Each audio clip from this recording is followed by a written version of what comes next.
नमस्कार दोस्तों, study IQ में आप सभी का बहुत बहुत स्वागत है। एक खुशखबरी है भारत की सेना के लिए। भारत सरकार ने यहाँ पर 2 और इजरायली एवैक्स का ऑर्डर जो है वो प्लेस कर दिया है, AWACS। इस वीडियो में हम जानेंगे एवैक्स बेसिकली क्या होते हैं और यहाँ पर भारत ने किस वजह से इस ऑर्डर को बहुत ही जल्दी में प्लेस किया है। ये पूरी की पूरी जो डील है ये बेसिकली $1 बिलियन की डील हुई है, जिसके तहत इजरायली एवैक्स, जिनको कि हम आइज इन द स्काई भी बोलते हैं, इनको ऑर्डर किया जाएगा। इस डील में $1 बिलियन इसके लिए हैं और $1 बिलियन इसके प्लेटफॉर्म के लिए हैं। उसके बारे में भी यहाँ पर हम बात करेंगे। चलिए स्टार्ट करते हैं मेरे साथ। मेरा नाम है अनिरुद्ध। इस लेक्चर की PDF को आप लोग डाउनलोड कर सकते हैं मेरे टेलीग्राम चैनल से। इसके अलावा सोशल मीडिया पे भी आप मेरे साथ जुड़ सकते हैं। स्टडी आईक्यू की ऐप अवेलेबल हो चुकी है गूगल प्ले स्टोर पर, जिसके थ्रू आप घर बैठकर या फिर कहीं पर भी UPSC IAS की परीक्षा की तैयारी कर सकते हैं। इस ऐप के थ्रू आप प्रीलिम्स और मेंस दोनों की ही तैयारी कर सकते हैं। यहाँ पर आपको EMI ऑप्शंस भी अवेलेबल करवाई गई हैं। Right, so as you can see, government to clear $2 billion deal for Israeli made एवैक्स amid standoff with China. यहाँ पर जो $2 बिलियन डील है ये बेसिकली 2 भागों में है, जिसमें से $1 बिलियन की जो डील है वो एवैक्स के लिए है और $1 बिलियन की डील जो है ये उसके प्लेटफॉर्म के लिए है। यहाँ पर बात करेंगे दोनों चीज़ों के बारे में। सबसे पहले तो ये बताना ज़रूरी है कि गवर्नमेंट ने ये डील काफ़ी जल्दी में की है। इसके पीछे ऑब्वियसली जो मेन रीज़न आता है वो ये आता है कि यहाँ पर जो हमारा बॉर्डर पे स्टैंड ऑफ चल रहा है with the People's Liberation Army of China Ladakh में, उसको लेकर गवर्नमेंट ने बहुत ही जल्दी में इस डील को क्लियर कर दिया है, अप्रूवल दे दिया है। इस डील के तहत 2 falcon airborne warning and control systems का ऑर्डर प्लेस किया जाएगा और ये ऑलमोस्ट अगले वीक में प्लेस कर दिया जाएगा। यहाँ पर जो डील का प्रपोजल है ये ऑलरेडी CCS को भेज दिया गया है। CCS यानी कि कैबिनेट कमेटी ऑन सिक्योरिटी, जो कि इंडिया में one of the most important cabinet committees है और फाइनल डिसीजन मेकिंग बॉडी भी है ऐसे अहम फैसलों को लेकर, जो कि फाइनली यहाँ पे फैसला ले चुकी है और CCS ने भी इसको लेकर हाँ भर दी है। राइट, ये फैसला पहले भी CCS को दिया था, लेकिन CCS ने इसको रिटर्न कर दिया था to the office of NSA। Ajit Doval के ऑफिस को वापस भेज दिया था, ये कहकर कि आपको थोड़े से इसमें क्लैरिफिकेशंस करने हैं, इसको दोबारा से रिव्यू कीजिए। लेकिन अब जो है फैसला दोबारा CCS के पास चला गया है और मोस्टली इसको हाँ भर दी जाएगी एंड अगले वीक तक इसका जो है ऑर्डर प्लेस कर दिया जाएगा।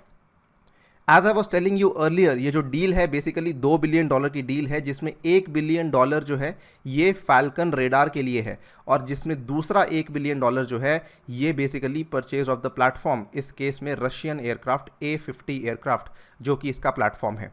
इस प्लेटफॉर्म को और इस रेडार का जो इंटीग्रेशन होगा, यानी कि इसका जो असेंबली होगा, it will be done in Israel and ये कहा जा रहा है कि अगले 2 से 3 साल में हमारी डिलीवरी हो जाएगी ऑफ द कंप्लीट सिस्टम। यहाँ पर हम बात करते हैं एवैक्स बेसिकली क्या होते हैं और इसकी क्या ज़रूरत होती है। एवैक्स या फिर AEW&C इसकी फुल फॉर्म है airborne early warning and control. Airborne early warning and control systems होते हैं ये एक तरह के एयरक्राफ्ट ही होते हैं और ये काफ़ी अहम रहते हैं आजकल के आधुनिक वॉरफेयर में, ठीक है, because they can detect and they can track incoming fighters. मान लीजिए आप एक एयर वॉरफेयर में चल रहे हैं, उस केस में आपके पास अगर एवैक्स है तो आप समय से पहले ही डिटेक्ट कर सकते हैं और इनकमिंग फाइटर एयरक्राफ्ट्स को भी वहाँ पर आप उनका पता लगा सकते हैं। केवल फाइटर एयरक्राफ्ट्स का ही नहीं, क्रूज मिसाइल्स हों, ड्रोन्स हों, हर चीज़ों का पता लगाया जा सकता है यूजिंग एवैक्स, जो कि ग्राउंड बेस्ड रेडार से काफ़ी ज़्यादा एफिशिएंसी के साथ काम करते हैं। इनफैक्ट ये फ्रेंडली फाइटर्स को भी डायरेक्ट करने में हेल्प करते हैं during air combat with enemy jets. इसके अलावा आप एवैक्स यूनिट्स का इस्तेमाल सर्वेलेंस के लिए भी कर सकते हैं, including overground targets and frequently perform C2BM यानी कि command and control battle management functions का भी इस्तेमाल हो सकता है यूजिंग द एवैक्स। काफ़ी ज़्यादा हैंडी आप कह सकते हैं एक तरीके से इक्विपमेंट है, specially when it comes to modern warfare, specially जब जो वॉरफेयर है वो एरियल वॉरफेयर होता है। यहाँ पर इस दृश्य से आप देख सकते हैं बेसिकली कि एवैक्स क्या है। ये जो नीचे वाला एयरक्राफ्ट है, राइट, इसको हम बोलते हैं प्लेटफॉर्म। इस पूरे पार्ट को बोलते हैं प्लेटफॉर्म, जो कि आपका कंप्लीट एयरक्राफ्ट है। ये वाला जो पार्ट है जो आप देख सकते हैं ऊपर गोल जो इस आकार का है, ये आपका है एवैक्स, ठीक है। This is basically your radar और इस केस में ये जो आपके सामने मैं दृश्य दिखा रहा हूं, ये दृश्य IL-76 का है। ये एक ऐसा एवैक्स है जो ऑलरेडी इंडिया के पास है। ये IL-76 भी फैल्कन रेडार ही है और ये भी इजरायली मेड फैल्कन रेडार है जो कि इंडिया के पास है।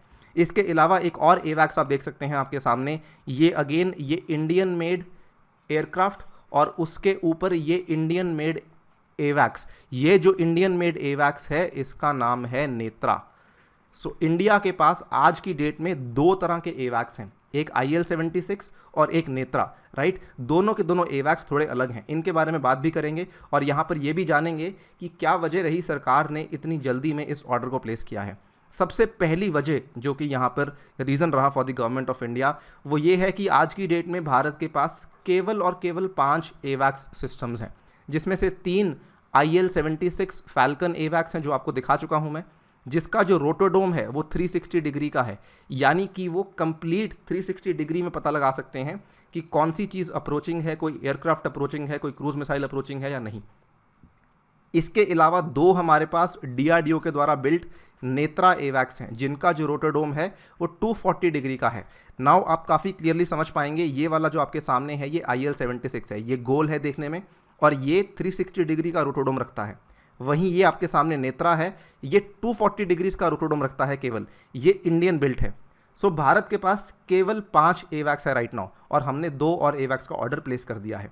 इसके विपरीत अगर हम देखें जो हमारे पड़ोसी देश हैं चाइना, इसके पास 28 एवैक्स हैं मिनिमम। कुछ फिगर्स के अनुसार 28 हैं, कुछ फिगर्स के अनुसार 30 से भी ज़्यादा हैं, जिसमें से अगर हम देखें कॉनजिंग 2000, मेन रिंग KJ-200 मॉथ, ये काफ़ी पावरफुल एवैक्स हैं एज़ कम्पेयर टू इंडियन एवैक्स। एंड मोर इम्पॉर्टेंटली पाकिस्तान के पास भी यहाँ पर 7 एवैक्स हैं। अगेन ये भी एक एस्टिमेट फिगर है क्योंकि कुछ और फिगर्स के अनुसार पाकिस्तान के पास 8 से 10 एवैक्स हैं, जिसमें कुछ एवैक्स चाइना के द्वारा प्रोवाइड किए गए हैं एंड कुछ एवैक्स जो हैं वो स्वीडन के द्वारा प्रोवाइड किए गए हैं। ये बिकॉज ये बताता है कि चाइना और पाकिस्तान के पास जो नंबर ऑफ एवैक्स हैं एज़ कम्पेयर टू इंडिया बहुत ज़्यादा हैं। This is the prime reason कि भारत ने इसका फैसला बहुत ही जल्दी लिया है। इसके अलावा दूसरा बड़ा रीज़न जिसकी वजह से भारत ने इसका फैसला लिया है वो है बालाकोट की एयर स्ट्राइक। आपको याद होगा पिछले साल 2019 में जब पुलवामा का अटैक हुआ था 14 फरवरी को, उसके कुछ ही समय के बाद 10-12 दिन के बाद बालाकोट की एयर स्ट्राइक की गई थी by the Indian air force.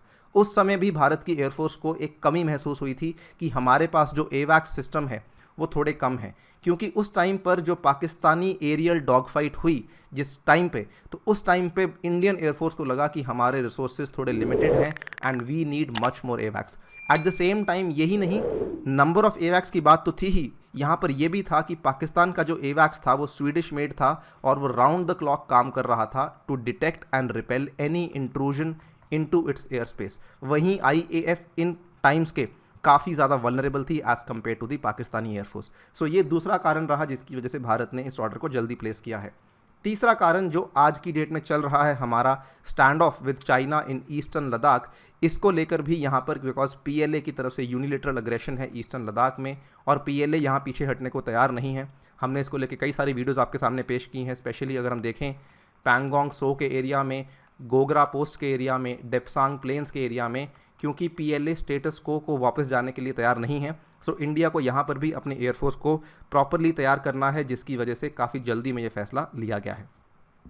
Reason number 4 जिसकी वजह से ये फैसला लिया गया है, बिकॉज हम दरबुक श्योक दौलत बेग ओल्डी रोड को एक विकल्प ढूंढ रहे हैं। यहाँ पर जो चाइना के साथ हमारा बॉर्डर स्टैंड ऑफ शुरू हुआ था, अलेजेडली ऐसा माना जाता है कि चाइना यहाँ पर दरबुक श्योक दौलत बेग ओल्डी रोड को लेकर थोड़ा नाराज़ थी, जिसकी वजह से यहाँ पर ये स्टैंड ऑफ चल रहा है।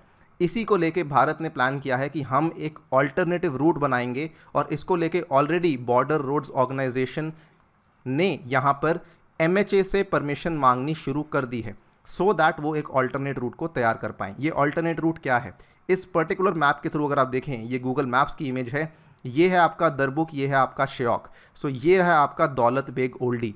इफ़ यू सी क्लियरली, ये वाली जो रोड यहाँ पे जाती है, ठीक है, ये वाली रोड करंटली रोड है जो कि DSDBO रोड है, लेकिन माना जा रहा है कि अगर हम इसका एक ऑल्टरनेटिव तैयार करना चाहते हैं तो वो कैसे हो सकता है, यहाँ पे सासोमा के through, then we go to Murgo and Murgo के through we go to Daulat Beg Oldi. So ये वाला जो रूट है, अगर यहाँ पर एक वैकल्पिक रूट की तरह तैयार हो जाता है, उस केस में इंडिया की रिलायंस DSDBO रोड पे कम हो सकती है, जो कि फ़िलहाल चाइना के वैंटेज पॉइंट में आ चुकी है, जिसकी वजह से इसको लेकर इंडियन आर्मी काफ़ी ज़्यादा सतर्क है। सो ये चौथा कारण है। अगर हम यहाँ पे कंस्ट्रक्शंस करना चाहते हैं उस केस में भी एवैक्स सिस्टम बहुत ज़्यादा काम आते हैं। क्यों? क्योंकि ये वॉरफेयर के साथ साथ टोही करने में भी हेल्प करते हैं, यानी कि सर्वेलेंस करने में भी काफ़ी ज़्यादा हेल्प करते हैं। So these are the 4 reasons जिसकी वजह से ये बड़ा फैसला लिया गया है। और अगर ये चौथा कारण भी काफ़ी अहम है, अगर ये सड़क बन जाती है इस केस में it will allow Indian army to rapidly move troops from the Siachen sector, जो कि अगेन काफ़ी सेंसिटिव इलाका है। And finally to end the video, यहाँ पर भारत ने इस 2 एवैक्स के साथ अभी कुछ ही दिन पहले 200 टैक्टिकल ड्रोन्स को एक्वायर करने की बात भी की थी। ये भी हमारे इंडियन एयरफोर्स के लिए यूज़ किए जाएंगे। सो इसके साथ हमारी एयरफोर्स को काफ़ी ज़्यादा रिक्वायर्ड पुश मिल सकता है। और सबसे अच्छी बात यह है कि ये जो 200 टैक्टिकल ड्रोन्स हैं इनको हमने लोकली डेवलप किया है in collaboration with the DRDO, and already यहाँ के ट्रायल्स जो हैं वो हो चुकी हैं। So with that I take your leave. Thank you for listening. Stay tuned and stay safe.